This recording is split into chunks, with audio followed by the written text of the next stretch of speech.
ल त यहाँहरू आज चाहिँ यो हिजोअस्ति रोपेको ब्रोकौलीको चाहिँ हार्भेस्टिङ हुँदैछ। अब यहाँ तपाईँहरू देख्न सक्नुहुन्छ। ल हार्भेस्टिङ स्टार्ट भयो। हिजोअस्ति रोपेको जस्तो लाग्छ यो ब्रोकौली। उडेर गयो त्यो चराहरू नि ड्याममै। यो चाहिँ रहेछ कति चाहिँ आधी चाहिँ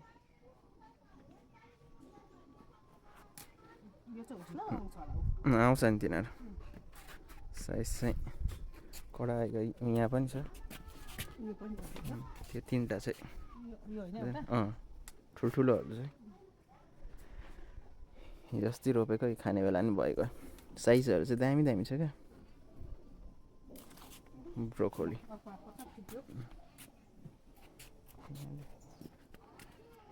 यो एउटा अरू त अलिक पछाडि अब एक हप्ता दिनहरू पछाडिदेखि चाहिँ हुन्छ। हेर न कस्तो जिप्टी गएको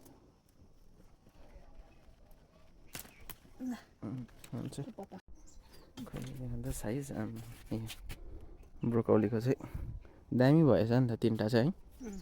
ल यस्तो चाहिँ हार्भेस्टिङ चाहिँ कडा भइगयो नि त।